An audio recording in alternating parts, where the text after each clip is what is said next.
I'd like to welcome Rajiv here. Thank you for taking time out from Parliament today. Today's show is, this is the India News Munch, and actually Rajiv is from the South, but recently he's been also complimented by the Prime Minister for his versatility in Hindi. So Rajiv, we will go bilingual on this.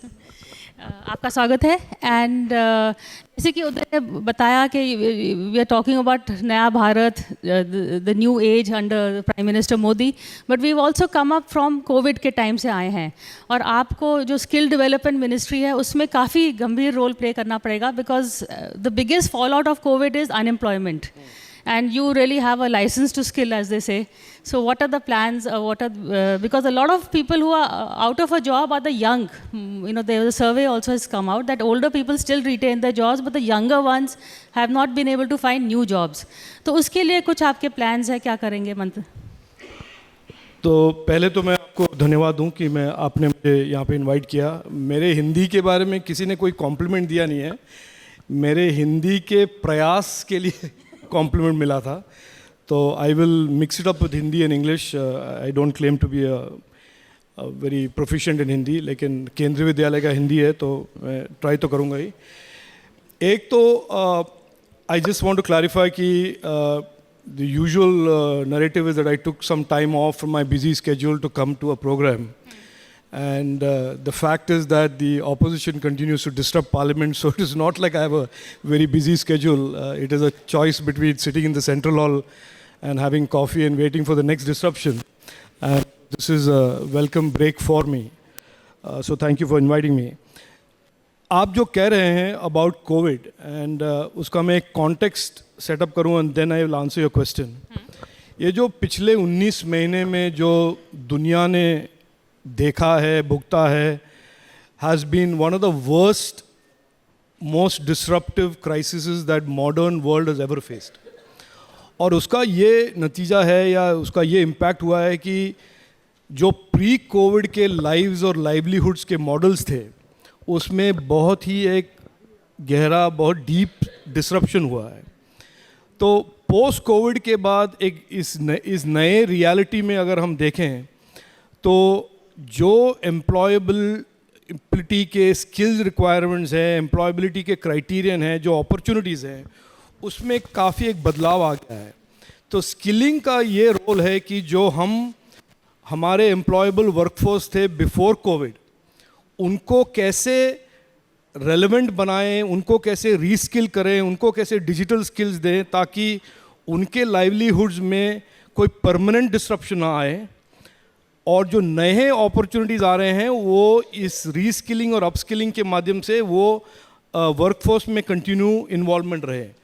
तो जुलाई 15 को प्रधानमंत्री ने हमें एक निर्देश दिया था कि पोस्ट कोविड के टाइम में हम एक रीइमेजिन, रीडिज़ाइन करें स्किल इंडिया के इनिशिएटिव्स को.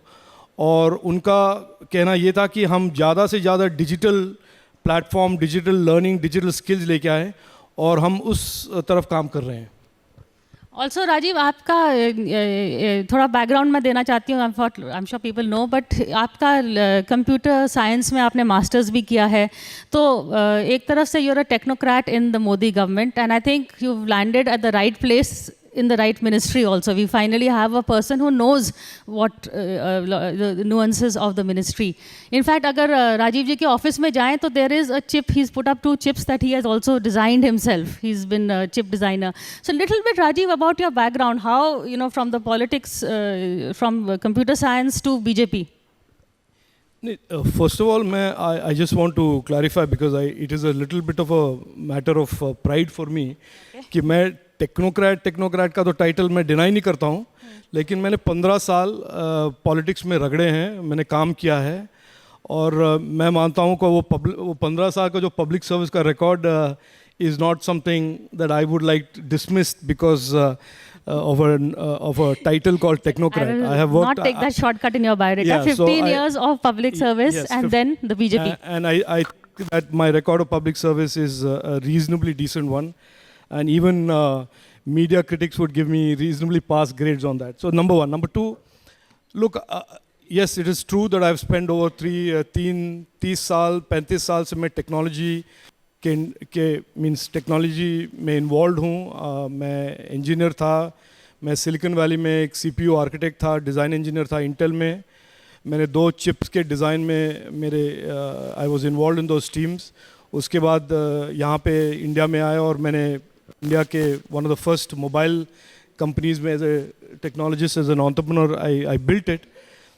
तो विल नॉट डिनाई कि मेरे खून में या मेरे डीएनए में technology is very embedded in it. But the 15 years of life in politics has also taught me where technology can help and where technology can really help in governance, in improving the cause of a normal citizen. और 2014 के बाद जब प्रधानमंत्री नरेंद्र मोदी आए और उन्होंने digital India का launch किया था, पहली बार पॉलिटिक्स में एक नैरेटिव बना कि टेक्नोलॉजी से कैसे लोगों के लाइफ में सुधार लाएं, सरकार के काबिलियत और सरकार के जो परफॉर्मेंस में कैसे इम्प्रूवमेंट लाएं।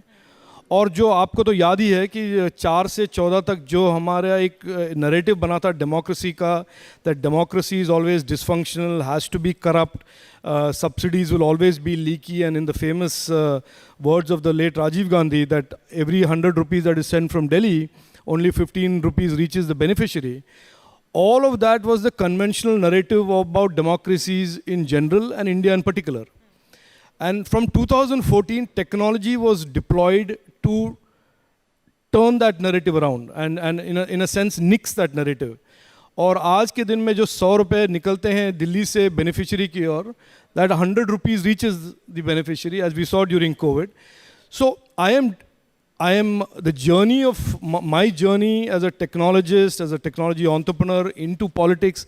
I do not consider that in any way contradictory. I think this is a natural progression for me, and I've always believed that technology can do good. And to be in a government that has given me the opportunity where technology can do good is, in my opinion, one more great opportunity in life. Technology is apolitical, so why the BJP and not the Congress? No, I think that is one of the biggest myths, that a person is apolitical. Every citizen of India is exposed to politics. Democracy in India is a very political phenomenon. People make choices once in every 5 years, whether they are voting for the central government or the state government or the local body elections. So I don't think there is such a thing as apolitical citizen. There's such a thing as silencing the minister, is it? Yeah, that may be part of what the media wants to do. But let me speak on anyway. But my point was that this apolitical is not, in my opinion, a recognizable characteristic or is a laudable characteristic in a democracy like ours. I think everybody has to be political, has to have views on who they want to have as their public representatives. It is okay to be neutral because you don't consider the choices that are available in the political domain acceptable to you. But to be apolitical, I think, is not the right way to describe an Indian citizen, or indeed me for sure. Okay, definitely very right, and very BJP is how I'll describe you. But moving on to the road to recovery from COVID, how do you see, especially as you discussed earlier, employment is one of the big ticket issues. Economy is not, they have different views. I'm sure you have your own view, but definitely a lot needs to be done on the economy. Let's agree on that. No, look, Priya, I respond to this question with facts and data, and I think for those who do not recognize the last 19 months and the journey that India has traveled and where we are today, you are either being, you're just being deliberately loose and fast and furious with the facts, or you're just wanting to ignore the reality. And I like to respond to this with the famous quote in July 2020 by the architect of the 2008 financial crisis and 6 years of economic implosion in India, the great Shri P.C. Chidambaram. Why did I know? And in July 2020 he said, and I quote, "When will the BJP government acknowledge the gravity of the deepening economic crisis?" By the way, this is in the first quarter after the pandemic. "When will Prime Minister Narendra Modi acknowledge the failure of his economic managers?" This is the quote in July 2020. And we are today in December 2021. We are the fastest growing economy in the world. We have delivered 1.4 billion vaccinations. We have received $81 billion in FDI, making us the largest recipient of FDIs in the world. We are creating today this economy that Mr. Chidambaram had problems with in July 2020, is creating unicorns at the rate of 2 a month. Yeah, and as I said, it is the fastest growing economy in the world, as recognized by the IMF and the World Bank. I, with great humility and with all responsibility, say today that the decisions taken during COVID pandemic that has left many countries in the world, including the largest countries, grappling with high inflation, social disorder, high unemployment, low investment, low economic growth, has left India in a position of tremendous momentum, and most importantly, going forward, looking into the future as the supply chains around the world change and people look to more trusted value chains, global value chains, leaves India with a tremendous opportunity for continuing growth and continuing to build on this momentum that we are seeing today. We are the single largest economic growing country in the world today, and we are the only country today that is growing close to double-digit growth. And this is something that I like repeating to Shri P. Chidambaram, because it is the height of irony that a man who presided over the global financial crisis in 2008 and left the economy in shambles for 6 years, today stands up and even, stands up with the courage or a moral authority to comment on this kind of economic performance. So I say, look at the facts, look at the reality. Does this mean that there are no challenges going forward? Absolutely not. The COVID pandemic has left scars on the economy. Are those scars permanent? Probably not. Some may be. Those need, like I said, reskilling and upskilling and transformation. But the reality today is that we are the fastest growing economy in the world, receiving the largest foreign direct investment amongst all nations of the world. Okay, but Rajiv, कौन से sectors हैं जिस पे focus होगा, जो हमारी economy का जो क्या कहते हैं ना न्यू एज सेक्टर्स हैं, उसमें आपके मंत्रालय में भी काफ़ी होंगे? ऐसा है कि मैं नहीं मानता हूँ कि इसमें न्यू एज सेक्टर्स ही हैं। एक तो सही है कि कोविड के बाद डिजिटल टेक्नोलॉजीज़ और डिजिटल एडॉप्शन में काफ़ी ज़्यादा एक एक्सेलरेटेड पेस हो गया है दुनिया भर। तो जो डिजिटाइजेशन का जो एक माहौल बन गया है दुनिया भर, उससे इंडिया के लिए बहुत बड़ा अपॉर्चुनिटी है, क्योंकि Indian tech companies, Indian tech startups ही उस डिजिटाइजेशन में पार्टनर होंगे। तो आप देख ही रहे हैं कि अप्रैल से आज तक आईटी सेक्टर में 8 लाख नए जॉब्स क्रिएट हुए हैं। आईटी एंड इलेक्ट्रॉनिक सेक्टर में 8 लाख नए जॉब्स इंडिया में, क्योंकि इंडिया और इंडियन कंपनीज बन रहे हैं partners to the rest of the world, rest of the world's businesses, rest of the world's governments and consumers in deploying and providing technology solutions. तो ये तो हुआ टेक्नोलॉजी सेक्टर का। मैं मानता हूँ हमारे इकोनॉमी के दूसरे ड्राइवर्स भी हैं, जो इंफ्रास्ट्रक्चर स्पेंडिंग, जो पब्लिक इंफ्रास्ट्रक्चर स्पेंडिंग में काफ़ी बड़ा एक स्पीड भी आ गया है और इंक्रीज भी आ गया है। और मैं मानता हूँ डोमेस्टिक मैन्युफैक्चरिंग, क्योंकि जो दुनिया के देश हैं post COVID, they are looking for trust in their value chains, और इंडिया के लिए एक बड़ा अपॉर्चुनिटी है कि जो चाइना से निकलने वाले कंपनीज हैं वो इंडिया में आके बसें, इंडिया में इन्वेस्ट करें, इंडिया में मैन्युफैक्चरिंग सेटअप करें। तो ये कोई सिंगल डायमेंशनल ग्रोथ मॉडल नहीं है कि हम टेक्नोलॉजी पर ही निर्भर करें। टेक्नोलॉजी भी होगा, इंफ्रास्ट्रक्चर स्पेंडिंग भी होगा, कंस्ट्रक्शन भी होगा, और मैन्युफैक्चरिंग सेक्टर में भी ये बहुत सही है कि हॉस्पिटैलिटी जैसे सेक्टर्स जो ट्रैवल डिपेंडेंट हैं उनमें एक स्लोडाउन आ गया है। ये ग्लोबल फिनोमेनन है, और मैं मानता हूँ जैसे हमारे वैक्सीनेशन रेट्स बढ़ेंगे, जैसे हमारे पॉपुलेशन में वैक्सीनेशन 80-90% तक डबल डोज होगा, मैं मानता हूँ कि हॉस्पिटैलिटी और जो सर्विसेज सेक्टर जो इम्पैक्ट हुए हैं उनमें भी एक रेजिलियंस और ग्रोथ आएगा। लेकिन राजी, हमारी वैक्सीनेशन का ग्रोथ आपने कहा था हमने 1.4 करोड़ किया है, लेकिन आधी पॉपुलेशन से थोड़ी ज़्यादा ही वैक्सीनेट हुई है। इंडिया की आबादी भी बहुत है।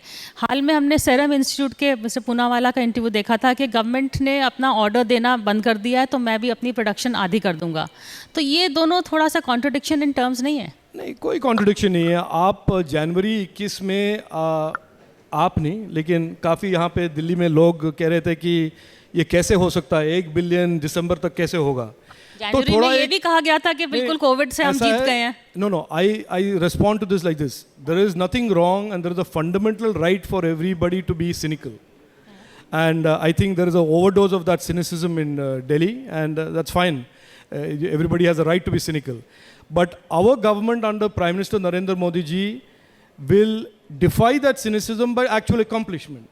जैसे जनवरी में जब उन्होंने अनाउंस किया था कि हम 1 बिलियन वैक्सीनेशन शॉट्स देंगे दिसंबर तक, यहाँ पे पहुंच गए थे लोग, नहीं ये हमें गिनी पिग बना रहे हैं, ये वैक्सीनेशन बीजेपी का वैक्सीन है, हम नहीं लेंगे, ये सब तो ड्रामा हुआ था, सिनिसिज्म हुआ था। अक्टूबर 2021 में हमने दिखा दिया, सरकार ने दिखा दिया कि 1 बिलियन शॉट्स हम we have given ahead of schedule. October के पहले अप्रैल भी तो आया था। नहीं, सेकेंड वेव आएगा। अभी we are not in control of the destiny vis-a-vis the COVID का पैंडमिक, ओमिक्रॉन वेरिएंट या कोई और वेरिएंट होगा नहीं होगा, ये तो हम कंट्रोल नहीं करते हैं, उस नैरेटिव को कंट्रोल करना भी नहीं चाहिए। If it is coming from across the border and we are not closing our borders, we will have the best defense against this is to vaccinate our population. The best defense for our economy is to ensure that our economy remains resilient, क्योंकि हमारे जो economic participants हैं उनको vaccination मिल गया है। और आपका जो कहना है कि आधा ही पॉपुलेशन को डबल शॉट मिला है, मैं आपको रिस्पेक्टफुली बता दूं, the path to a second shot is the first shot.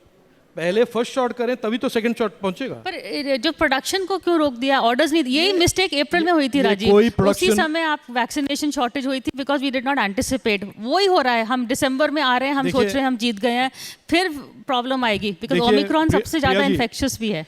Priya ji, ये एक बड़ा रिस्पॉन्सिबल सरकार है। Production targets and buying targets are linked to what the stocks and inventories are. ये वैक्सीन है, वैक्सीन को हम वैक्सीन के इन्वेंट्री को हम बाहर सड़क पे तो रख नहीं सकते। So these are all production targets and production capacities and production and buying requirements are dictated by कितने हमारे पाइपलाइन में हैं, कितने हमारे स्टॉक में हैं, उसके हिसाब से हेल्थ मिनिस्ट्री देगा इंडेंट्स। इसमें हम आप टू क्रिएट अ नैरेटिव कि हमने वैक्सीनेशन बंद कर दिया है, ये तो आई मीन सॉरी टू से दिस, ये तो बेवकूफ़ी की बात है ना। हमने प्रधानमंत्री ने कहा है जनवरी 2021 में कि हम सभी भारतवासियों को मुफ्त में वैक्सीनेशन देंगे। अगर ये हमने अनाउंस कर ही दिया है, हम रोकेंगे क्यों? इसीलिए तो मैं सोचूं, क्योंकि बाकी विदेशों में तो थर्ड डोज की बात आ गई है, बूस्टर डोज की बात आ गई है, यहाँ पर ना बूस्टर डोज की बात हो रही है, ना हो रही है कि जब वैक्सीन मैन्युफैक्चरर खुद कह रहा है कि मेरे को और ऑर्डर्स नहीं आ रहे हैं और आपको मालूम है कि आधी % पॉपुलेशन को डोज नहीं मिला है, तो इसलिए मैं थोड़ा सा कन्फ्यूज हो गई थी। और दूसरी बात, क्या आपको लगता है कि वैक्सीनेशन को कंपल्सरी कर देना चाहिए? नहीं, देखिए आप कंफ्यूज ना हो, मैं इसलिए आपको बुलाया है सारी कंफ्यूजन दूर करने के लिए। आपका एक रिस्पॉन्सिबिलिटी है, आप मीडिया में हैं, आप अगर कंफ्यूज होंगे तो आपके व्यूअर्स भी कंफ्यूज होंगे। तो मैं आपको बड़ा रिस्पेक्टफुली बोल दूं कि इसमें कंफ्यूज होने की कोई ज़रूरत नहीं है। The path to a third shot और a booster will be decided by the team of experts that advise the government. और ये कोई एक कमरे में बैठ के एक मंत्री और एक सेक्रेटरी तय नहीं कर रहे हैं, यहाँ पे हमारे काफ़ी साइंटिस्ट इन्वॉल्व हैं। हमारा लक्ष्य ये है कि पहला सेकेंड शॉट करें, और अगर एक्सपर्ट्स कहें कि एक बूस्टर शॉट की ज़रूरत है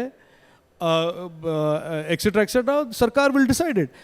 ये जो हमने पाथ ट्रैवल किया है जनवरी 21 से दिसंबर 21 तक, प्रिया जी मैं आपको और आपके थ्रू आपके व्यूअर्स को भी बोलना चाहता हूँ, ये कोई छोटी काम नहीं है। ये जो हमने किया है, this is not an insignificant achievement. 144 crore Indians to be given vaccination in the last 11 months, especially when we did not have a vaccine on the month before that, is no small task. But why did we not have a vaccine in the month before that? ना vaccination करने के लिए जब अप्रैल तक orders या अप्रैल में kick start हुए हैं, तो इसमें कहीं ना कहीं तो गैप आया है। आपको अगर कंक्लूड करना है कि कहीं ना कहीं गैप है, आप कंक्लूड कीजिए। मैं I can only respond on behalf of the government that the government is committed government जो जनवरी में शुरू किया है और अक्टूबर जो में माइलस्टोन अचीव किया है, दिसंबर में जो माइलस्टोन अचीव किया है, वो माइलस्टोन अचीव करते रहेंगे। इसमें ना तो स्टॉक का प्रॉब्लम है, ना तो प्रोडक्शन का प्रॉब्लम है, ना तो इन्वेंट्री का प्रॉब्लम है, ना तो डिलीवरी का प्रॉब्लम है। States are working with the central government in true partnership to protect India and to make every Indian resilient against this variation of the COVID as well as every future variant of the COVID.